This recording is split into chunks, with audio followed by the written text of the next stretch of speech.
మా వంటగదికి స్వాగతం. మా వంటగదిలో ఈరోజు పప్పు గోంగూర ఎలా వండాలో చూద్దాం. దానికి కావలసిన పదార్థాలు: కందిపప్పు 1 కప్పు, టమాటాలు 2, పచ్చిమిర్చి 4, కొత్తిమీర 2 కట్ట, ఉల్లిపాయ 1, జీలకర్ర 1/2 టీ స్పూన్, ఆవాలు 1/2 టీ స్పూన్, మినపప్పు శనగపప్పు 1 టీ స్పూన్, ఎండుమిర్చి 3, వెల్లుల్లి 3 రేఖలు, కరివేపాకు కొద్దిగా, రుచికి తగినంత, కారం 1 టీ స్పూన్, పసుపు 1/2 టీ స్పూన్, గోంగూర 1 కప్పు, నూనె 5 టేబుల్ స్పూన్లు. ఇప్పుడు తయారు చేయటం ఎలాగో చూద్దాం.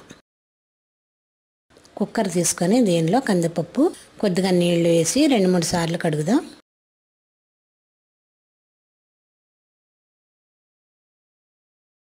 ఇలా బాగా కడిగిన తర్వాత ఈ నీళ్లు ఉంచి దీనిలోనే 1 కప్పు నీళ్లు, కట్ చేసిన టమాటాలు, పచ్చిమిర్చి, ఉల్లిపాయ, కొత్తిమీర, పసుపు, కారం కూడా వేసి మూత పెట్టి విజిల్ పెట్టకుండా స్టవ్ మీద పెట్టి ఆవిరి వచ్చేంత వరకు ఉడికించి తర్వాత విజిల్ పెడదాం. ఇప్పుడు ఆవిరి వస్తుంది కాబట్టి విజిల్ పెడదాం.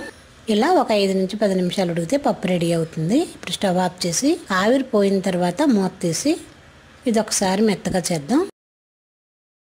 దీనిలో కడిగి శుభ్రం చేసిన గోంగూర, రుచికి తగినంత ఉప్పు, 1 కప్పు నీళ్లు కూడా పోసి మూత పెట్టి మరొక 5 నిమిషాలు ఉడికించుకుంది. ఎందుకంటే గోంగూర తొందరగానే ఉడికిపోతుంది. ఇప్పుడు 5 నిమిషాలు అయిన తర్వాత మూత తీసి చూద్దాం.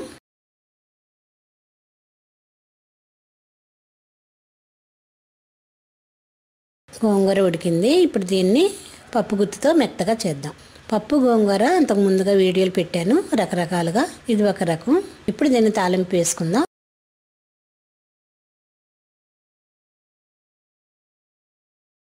స్టవ్ పై ఆయిల్ వేడి చేసి ఆవాలు, జీలకర్ర,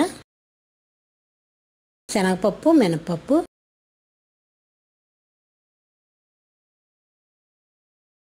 మెంతులు, వెల్లుల్లి రేఖలు వేసి ఒకసారి కలిపి దీనిలోనే ఎండుమిర్చి,